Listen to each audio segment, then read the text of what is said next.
Teman-teman sekalian, perpolitikan tanah air Indonesia semakin panas. Semakin mendekati pemilu 2024, yaitu 14 Februari 2024, politik kita semakin hot.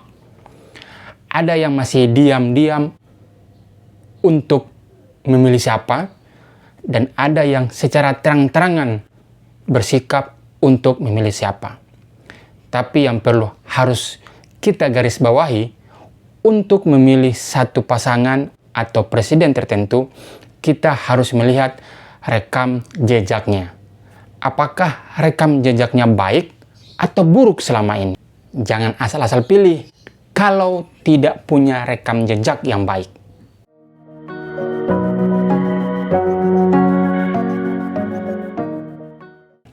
Tapi video ini tidak berkisah tentang dunia politik elektoral yang sedang berlangsung sekarang, tetapi berkisah tentang satu buku yang menghebohkan dunia maya, yaitu, saya tunjukkan, Kronik Penculikan Aktivis dan Kekerasan Negara 1998. Ini. Buku ini disusun oleh Muhyiddin M. Dahlan, seorang sejarawan partikelir dan juru clipping di warung arsip Bantul, Yogyakarta. Tidak main-main, buku ini lumayan mengkhawatirkan salah satu paslon yang sedang ikut pencapresan pemilu kali ini. Buku ini mengisahkan atau membentangkan peristiwa atau kejadian pada tahun 1998. Bagi kita yang kelahiran tahun 1990-an, yang mungkin baru berumur 5 atau 10 tahun pada saat 1998, pada zaman reformasi, kita tidak mengetahui secara detail bagaimana peristiwa tersebut. Padahal pada tahun-tahun itu, dari 97, 98, ada peristiwa atau rentetan kejadian yang sangat mengkhawatirkan aktivis pada saat itu. Ada yang diculik, ada yang dibunuh, dan ada yang dihilangkan. Hingga sekarang tidak ada kabar mereka. Yaitu banyak aktivis, bahkan yang masyarakat biasa, yang diculik ketika itu. Maka dari itu, buku ini menceritakan ulang kepada kita yang tidak terlibat pada saat itu, yang belum sadar kejadian itu, untuk mengetahui bahwa ada rentetan kejadian yang sangat mengkhawatirkan masyarakat, dan itu masih belum diproses hingga kini. Lalu, bagaimana isinya? Nah, buku ini bukan ditulis oleh Muhyiddin, tetapi Muhyiddin mengclipping koran-koran di tahun 1998. Jadi mungkin kita yang masih SD, SMP mungkin ya, SMP, SMA, pernah ditugasi membuat clipping. Jadi seperti itulah modelnya. Jadi clipping koran ditempel, terus ada narasi-narasi di samping atau bawahnya. Tapi jelas di sini bukan ditempel ya. Tapi di sini bukan seperti clipping zaman dulu yang di lem gitu, bukan ya. Di sini seperti ini, ada foto-foto, terus ada keterangan seperti ini. Nah, ini. Atau bahkan hanya koran tok, tidak ada penjelasan dari penyusunnya. Ini membuktikan bahwa Muhyiddin atau penyusunnya pengen bilang bahwa kalian menafsirkan sendiri apa yang terjadi di tahun 1998. Bukan si penulis sendiri atau si penyusun yang memberi kesimpulan, tetapi kita pembaca yang memberi kesimpulan dari clipping-clipping yang dihadirkan oleh penyusun. Akan tetapi, buku ini tidak hanya dibiarkan begitu saja, tetapi ada yang sedikit bercerita bagaimana buku ini mesti hadir di tengah-tengah kita, di tengah-tengah masyarakat yang mudah melupakan suatu kejadian. Maka dari itu, di sini di dalam prolog ada Andi Ahdian, dia sejarawan, dosen sejarah. Dia menceritakan bagaimana buku ini perlu dan harus dibaca oleh banyak orang. Kemudian Muhyiddin M. Dahlan yang selaku penyusun, dia akan menjelaskan mengapa buku ini harus terbit. Terakhir si epilog di bagian terakhir ada Zen RS. Dia pimpinan redaksi Narasi TV, dan sebagian dari clipping-clipping ini itu hasil dari clipping Zen RS pada masa dia masih menjadi mahasiswa. Dan juga dia adalah esais yang bagus. 3 orang ini memberikan penjelasan atau tulisan sudah cocok karena mereka punya kapasitas dan kapabilitas mengalami dan juga punya ilmu tentang 1998. Buku ini dibagi menjadi 8 bagian. Tadi yang saya jelaskan, bagian pertama ditulis prolog oleh Andi Ahdian. Kedua, bagian yang ditulis oleh Muhyiddin M. Dahlan, mengapa buku ini harus terbit. Dia berikan penjelasan apa dan mengapa alasan buku ini. Ketiga, alasan-alasan awal. Jadi sebelum masuk ke 1998, ada sebuah rentetan yang menjurus dalam penangkapan, penculikan, dan penghilangan aktivis.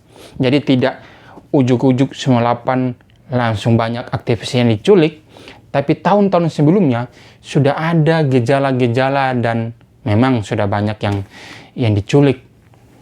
Nah, di bagian ketiga ini ada sedikit peristiwa yang ditampilkan oleh penyusun sebelum menuju tahun 1998. Bagian keempat, nah di sini penyusun memberi judul yaitu Prabowo Subianto, Bulan Separuh Bayang di Cijantung. Di bagian ini penyusun secara sadar merangkainya berkaitan dengan Prabowo Subianto. Profil Prabowo Subianto. Siapa ayahnya, siapa adiknya, dan bagaimana prestasi Prabowo ketika di Kopassus, dan bagaimana sejarah singkat kehidupan keluarga dari Prabowo Subianto yang sejak kecil berpindah-pindah karena ayahnya Sumitro dalam pelarian pada masa Orde Lama. Sebab Sumitro pernah terlibat dalam pemberontakan per RRI. Nah, di zaman Orde Lama, Soekarno. Nah, waktu itu Prabowo masih kecil, sehingga mereka pergi ke negara-negara lain, negara-negara tetangga, berkeliaran lah begitu. Nanti di zaman Orde Baru mereka baru balik ke Indonesia. Artinya, poinnya di babak ini, di bagian ini, menceritakan keluarga Prabowo Subianto. Poinnya Prabowo di sini di highlight lah. Kisah-kisah tentang Prabowo. Bagian kelima, ini yang inti dari buku ini, yaitu teater penculikan yang hilang dan yang tidak kembali. Di sini kita akan membaca berita di koran dan di majalah bagaimana peran dari Prabowo Subianto dalam menculik para aktivis pada tahun 1998. Dan Prabowo Subianto sendiri sudah mengakui telah menculik para aktivis tersebut. Nah, karena pengakuan dari Prabowo Subianto itu, maka Dewan Kehormatan Perwira atau DKP itu memutuskan Prabowo Subianto dipecat dari Kopassus atau militer. Pada saat itu kan Prabowo sebagai Danjen Kopassus yang punya peran penting terhadap memutuskan atau beroperasinya suatu pasukan. Maka pada saat ada aktivis yang diculik, yang disasar, yang diserang pada saat itu adalah Prabowo Subianto. Dan sebagai Menteri Pertahanan pada saat itu, Wiranto membuat Dewan Kehormatan Perwira. Di situ juga ada Susilo Bambang Yudhoyono. Nah, dari Dewan Kehormatan Perwira ini memutuskan Prabowo Subianto dipecat. Akan tetapi, pemecatan Prabowo Subianto ini tidak memuaskan banyak pihak. Sebab tindakan penculikan tersebut itu bukan perbuatan yang biasa-biasa saja, tapi adalah tindakan pidana. Kalau tindakan pidana, semestinya masuk di ranah pengadilan. Salah satu tokoh yang sangat bersuara pada saat itu adalah Amin Rais. Amin Rais menyuruhkan agar Prabowo Subianto masuk ke dalam mahkamah militer luar biasa. Atau dia disidangkanlah di pengadilan, bukan hanya di Dewan Kehormatan Perwira atau DKP. Di sini, di bagian sini, akan kita melihat bagaimana banyak jenderal-jenderal atau perwira-perwira yang ada yang menuntut Prabowo Subianto untuk diadili, ada juga yang membela Prabowo Subianto. Intinya, mereka berusaha untuk menutupi sesuatu lah gitu. Atau ada yang membela dan ada yang menuntut. Itulah poinnya. Para jenderal-jenderal berusaha untuk tetap berusaha netral begitu. Tapi hingga sekarang pengadilan militer itu tidak pernah ada. Jadi Prabowo Subianto itu tidak pernah diadili. Dia hanya dipecat oleh Dewan Kehormatan Perwira, tidak melalui pengadilan militer atau mahkamah militer luar biasa. Karena apabila dia masuk dalam pengadilan militer, itu lain soal. Mungkin akan berdampak lebih luar biasa, akan berdampak kepada bagaimana keadilan itu sendiri. Tidak hanya sebagai dipecat hanya di Dewan Kehormatan Perwira, tetapi harus diadili di mahkamah militer. Karena ini tindakan pidana. Ya tidak main-main, penculikan. Bahkan ada yang mati, ada yang hilang hingga sekarang. Memang ada pengadilan militer pada saat itu. Tetapi tidak ada Prabowo Subianto. Prabowo Subianto dipecat dulu, terus dia pergi ke Yordania, barulah ada pengadilan militer pada saat itu. Dan tidak ada Prabowo. Ada beberapa Kopassus pada saat itu, beberapa pasukan yang diadili di mahkamah militer, tapi tidak ada Prabowo Subianto. Ini menjadi pertanyaan besar pada saat itu. Hingga sekarang, mengapa Prabowo Subianto tidak diadili lewat mahkamah militer? Hanya dipecat hasil dari Dewan Kehormatan Perwira.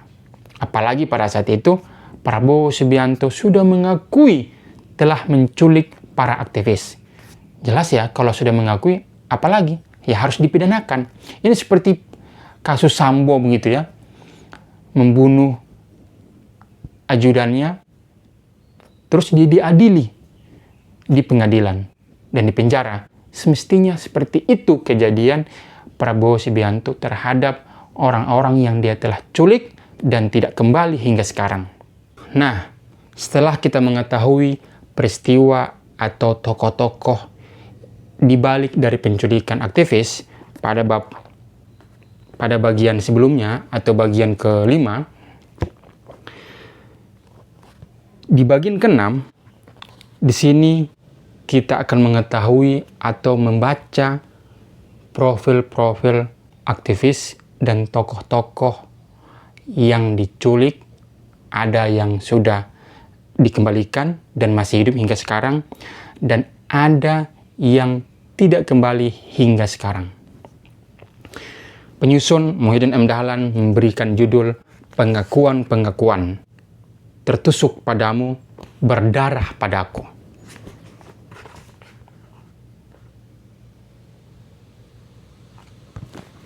Di sini dimulai dari Pius Lustri Lanang. Dia adalah aktivis LSM dan dia dipenjara, dia diculik, kemudian dia dikembalikan. Selanjutnya ada Desmond J. Mahesa.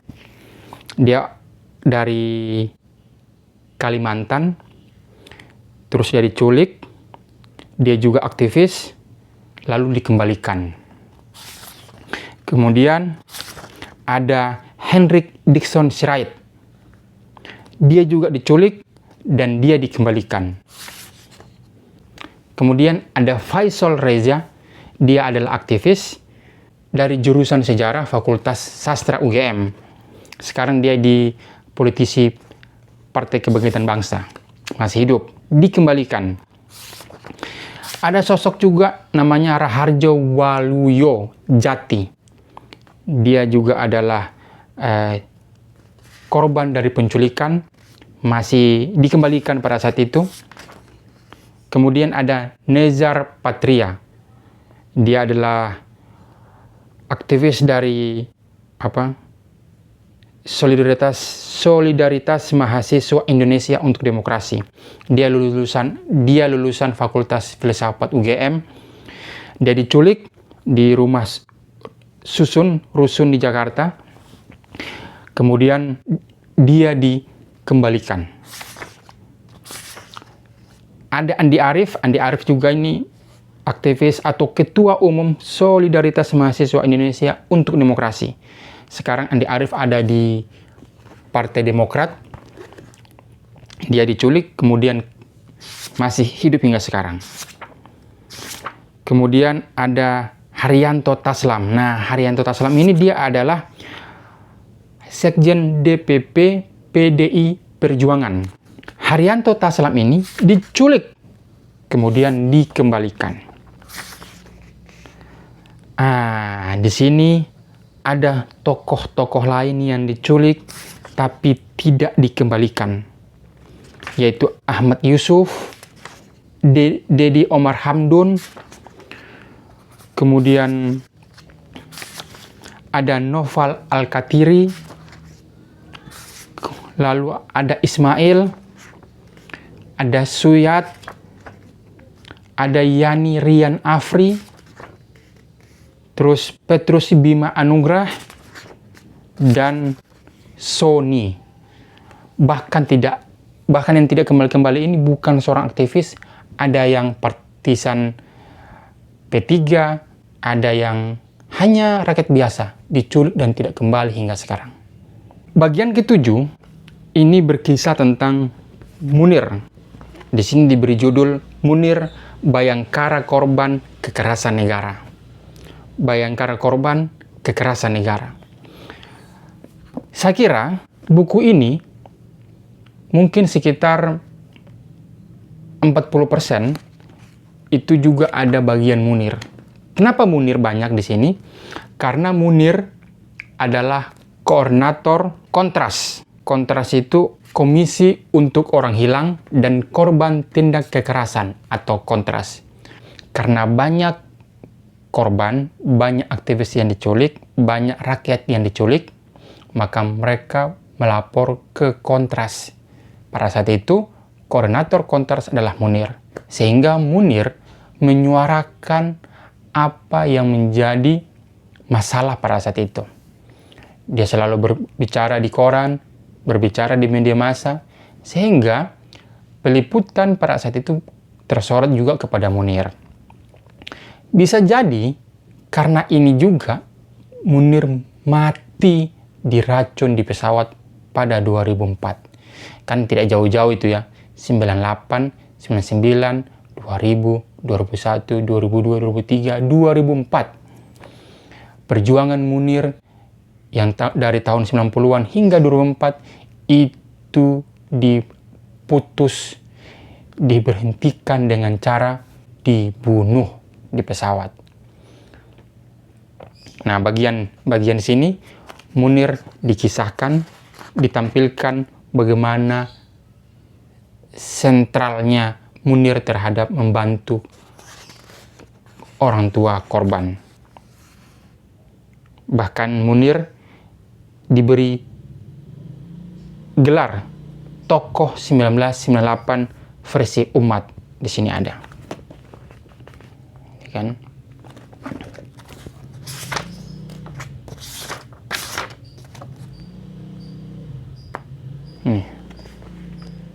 Ini di bagian ini bagian Munir.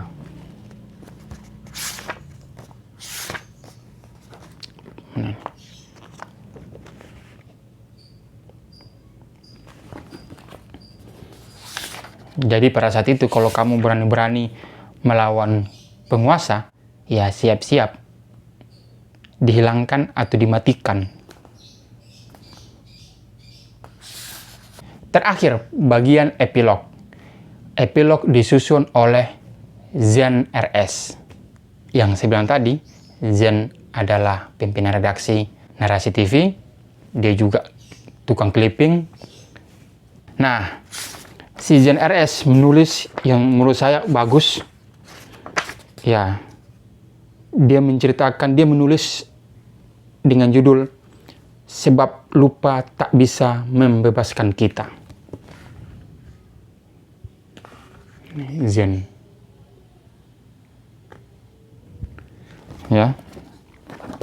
Dia mengisahkan bahwa sesungguhnya masyarakat Indonesia itu kita cepat lupa. Kita seolah-olah melupakan kejadian tahun 1945, seolah-olah lupakan tahun kejadian 1965, terus kejadian Talang Sari, kejadian Priok, kemudian tahun 1998. Maka menurut Zen, kehadiran clipping ini sangat-sangat penting untuk kita melawan lupa. Jangan jauh-jauh ya. Kita seolah-olah sudah melupakan kejadian Kanjuruhan, seolah-olah melupakan kejadian KM 50, seolah-olah melupakan kejadian di tahun 2019, ada pendukung capres pada tahun 2019 demo di Bawaslu atau KPU dan 5 orang meninggal pada saat itu. Dan kita seolah-olah lupa dengan kejadian itu. Dan itu dilakukan oleh negara. Bagian ini Zen secara gamblang menyebut seperti itu. Zen mengutip juga ucapan dari salah satu novelis, yaitu Milan Kundera. Dalam novelnya The Book of Laughter and Forgetting, bahwa perjuangan melawan kekuasaan itu seperti perjuangan ingatan melawan lupa.